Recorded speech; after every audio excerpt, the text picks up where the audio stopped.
I am 4 weeks into an aggressive photoshoot prep, and in this video I'm going to be showing you exactly why training performance is the key indicator that you have if your cut is set up correctly, and what training performance can tell you about how much muscle you're actually retaining throughout your cut. One-on-one bitch, they 10.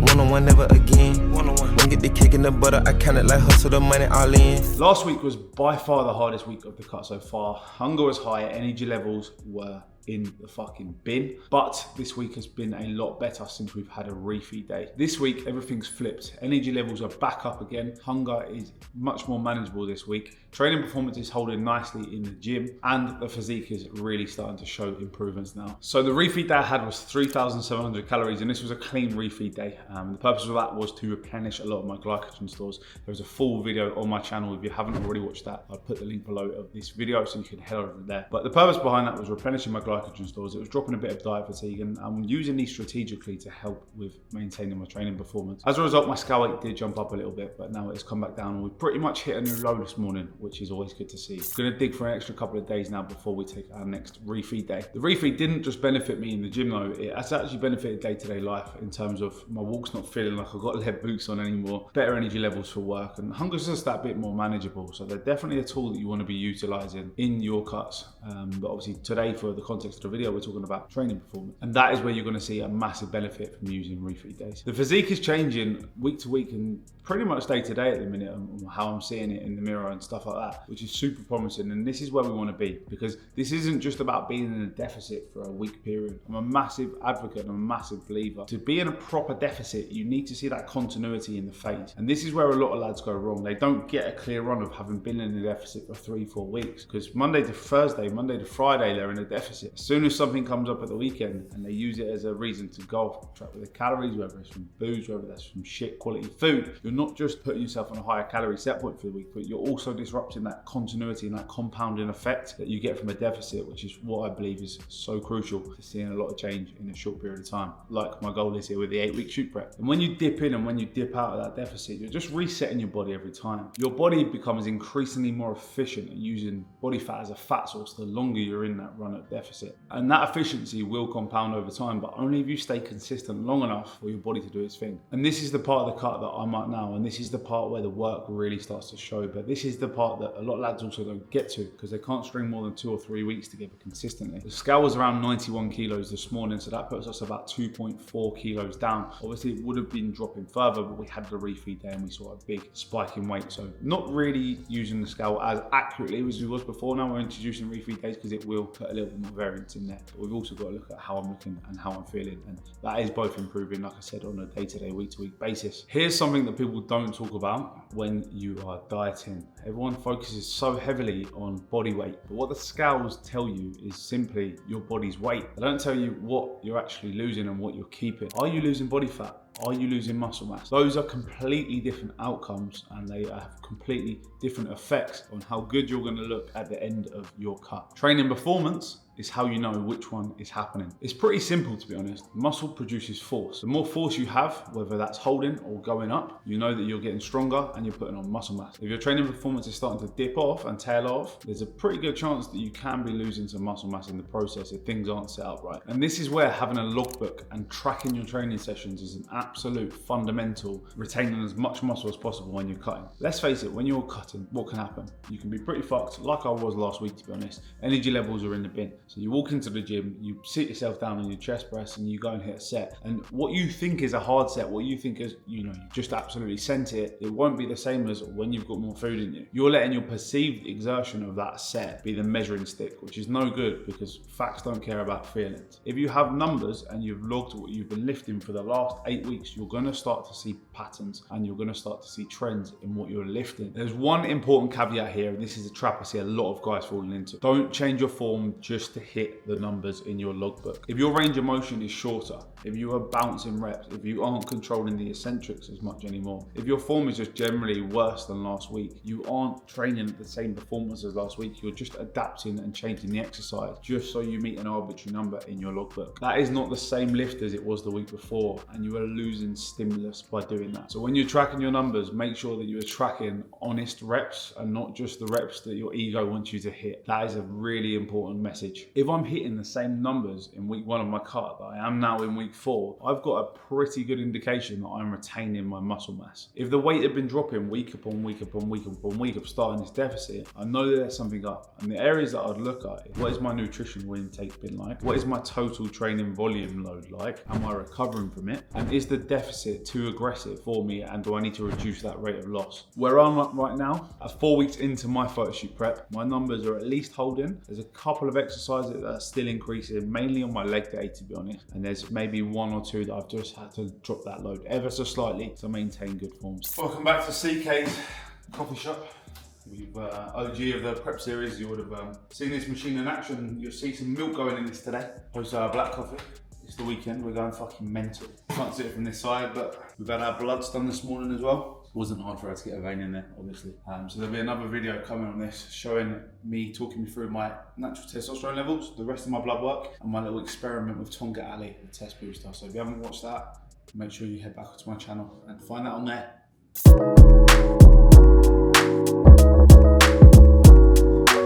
Ain't no skinny baristas around here, bro, I'm telling you.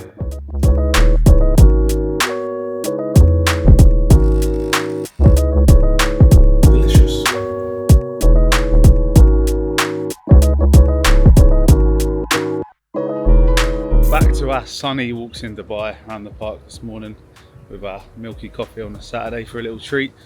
Been pissing it down for the last couple of days, so it's been nice to see the sun this morning in my eyes. But we're just going to get some steps done now. The next time we catch up, I want to show you my pre-workout meal that is going to make sure you guarantee you don't drop muscle when you're cutting, and then we'll be in the gym. So back with my pre-workout bowl of oats, and I know this is nutritional based, but I think this has a big link into training, especially when you are in a calorie deficit. And I recommend, even if you're not eating off a meal plan, solidifying the same pre-workout and the same post-workout meal, because these are your 2 most important meals of the day. And when you think about trying to maintain training performance, sandwiching that pre and post-workout window is so important for maintaining performance, because when you're going into a session, obviously you want the energy to be able to go in and train. That isn't quite as important as the post-workout meal, which should be the most important meal when you're in a deficit. Post-workout, chicken and rice every single time. Rice is very high on the glycemic index, which means it's going to give you a lot of quick releasing sugars. After a session, you've obviously depleted a lot of your glycogen stores because they've been used to help you train hard. Perfect time to get a load of carbs in. This bowl of oats is absolutely fucking banging. I have 80 grams of oats, 50 grams of whey, normally 80 grams of blueberries, but we're running a little bit low today, so I'll pick that up later. And then 15 grams of peanut butter. I'm going to get this devoured and then we're into the gym for a big session. Guys, it's Nicole. Welcome back to my channel. It's Saturday, we're just heading to the gym now. I'm going to put CK through his paces in the session. You can learn a few things from the big dog.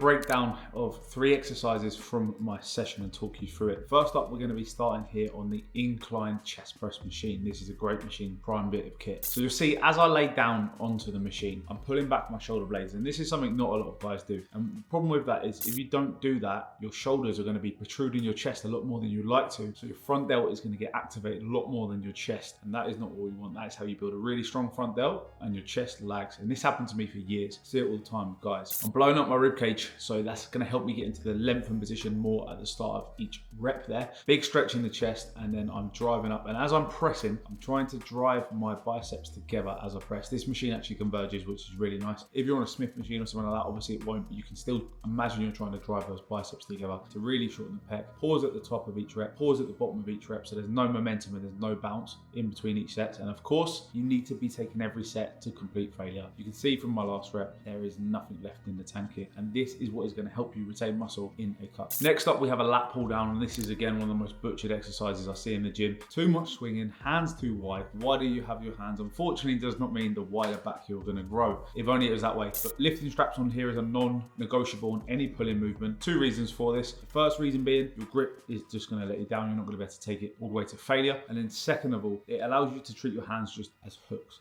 And that means that you're not going to be getting as much arm bicep engagement, and you can really focus on arm path. Now, because we're trying to hit the lat in the lat pull down, we want to try and get that elbow low into the pocket on your shorts. We're not trying to get them far back by your side. So you actually want to imagine when you are pulling that bar down, you're trying to bend the bar in half. You want your hands just outside shoulder width, and you want to keep a nice proud chest. And as you pull down, showing your chest up to the ceiling, not caving forward, which people do when the weight is too heavy. Of course, we're going to get a full stretch at the top of each rep to really put that lat into the lengthened position. And we're going to be pausing at the bottom of the rep to show that we're in control and we're not just. Then last up, single arm cable lateral raises. If you get these right, these are a phenomenal movement for growing your delts. One of my favorites. So you want to start up by putting that cable so it starts just above your knee height. This is going to make it a bit heavier at the start and then drop off as you raise, which matches the strength profile of your shoulder. It's going to be stronger in the lengthen. It's going to be weaker towards the top. Using the cable is going to put constant tension on. I do like dumbbells. I do like cables, but I think a program where you mix up both is fantastic. I always use a cuff on these because it stops your hand getting a bit too dominant and leading the movement, and you can just focus on where your elbow needs to go. And when I'm raising up here, you can see the position I'm in. I've got a very strong elbow. My wrist isn't getting on top of that elbow, which is a big mistake people make, and that's going to take tension off of the side delt. We're not raising directly to the side on this because we don't want the traps to get too involved. So what we're doing instead is raising up and diagonally. Imagine 12 o'clock is straight in front of you. You're aiming for about that 2 o'clock, half one on the clock to get that right angle to maximize that delt engagement. Strength and training performance is a massive indicator of this. And so far in this photoshoot prep, my performance is either increasing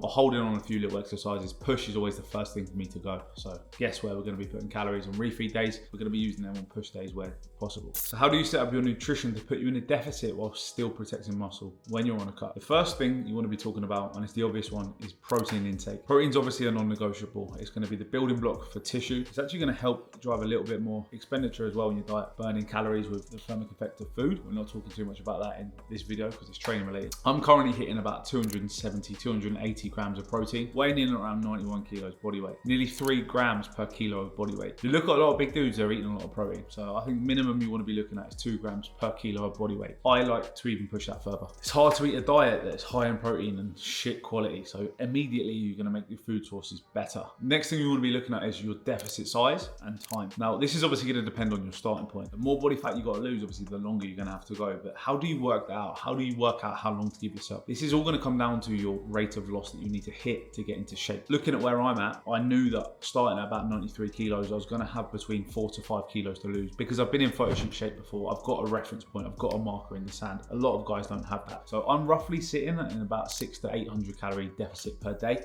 with all of my cardio, my expenditure, my steps, and my nutrition planned into that. And for me, that is manageable. I'm feeling good and my performance isn't diving. Obviously, that's going to depend and vary person to person. What this comes down to is how well thought out and how well planned you are. If you're giving yourself 10 weeks to lose 10 kilos, guess what? You're going to be in a big deficit on a daily basis. So things like your training performance are going to take a knock. If you really push too much beyond the deficit I'm running, 600 to 800 calories, it's going to get very hard to maintain that training performance. And whilst you might lose the body fat you want to lose, doesn't necessarily mean you're going to get the physique you want at the end of it, because you might risk losing too much muscle. So everything that I've done here has been thought out. How can we have refeeds? How can we give me enough time so that end look looks how I want it to, and I'm not just dropping a load of body fat and risking muscle because I've worked so hard to fucking build it. But this is where lads come to me and they're 3-4 weeks out from a holiday and they've got 7, 8, 9, 10 kilos to lose and they just want to crash diet. Every single year this happens. Every single April, May, lads come to me and they've got stupid amounts of body fat to lose and they've already fucked it and it's too late, and that's the conversation we have to have. So this is where every client that comes to me, we talk about where they need to land, if they've got any holidays, if there's a photo shoot in mind they've got, and we map this out. We put a timeline. What does each week look like? What is the deficit we need? What are they prepared to sacrifice? The more rate of gain you need to hit, the more sacrifices you're gonna make. Do you have time? Do you have contingencies for free meals, for socials, for refeed days? All of this needs to be taken into account. Having a timeline, having a roadmap is the difference between losing weight and keeping the muscle mass you want and getting that in look that you're after. And if that sounds like something that you're interested in, my one-to-one coaching link is in the description of this video. Drop me a message and I can talk you through it. We can put together a bit of a timeline, a bit of a roadmap so you know exactly what direction you'll be heading in. Training intensity is something that matters more than the volume you're doing. And the volume that you're doing in your training can be adjusted when you are in a deficit to maintain training performance. performance. Because if you was doing 25 sets in a session, which is pretty high to be fair, when you was in a gaining phase, you may have been fine with that. You've got the extra recovery capabilities that come with more food. But when you get into a deficit, if you start to notice that your training performance is decreasing, even if you're not sore, soreness is not the only indicator of recovery. And tracking your performance and seeing that drop, it might be time to actually pull back volume. You're better off doing 4 sets of chest in a session rather than 6 if you're regressing every single one of those 6. And this is something that people discount. More is only more until it isn't. At the end of the day, you need to be signaling and sending that signal to your body that it needs to retain that muscle. Muscle is not advantageous from us from a very prehistoric background. Muscle is only going to increase the amount of food you need to survive. Obviously, we can nip down Tesco's, everyone knows that now, but our bodies are still programmed to be set up like that. So by keeping intensity high and actually pulling down a bit of volume, we're still sending those signals. We don't need to grow when we're in a deficit.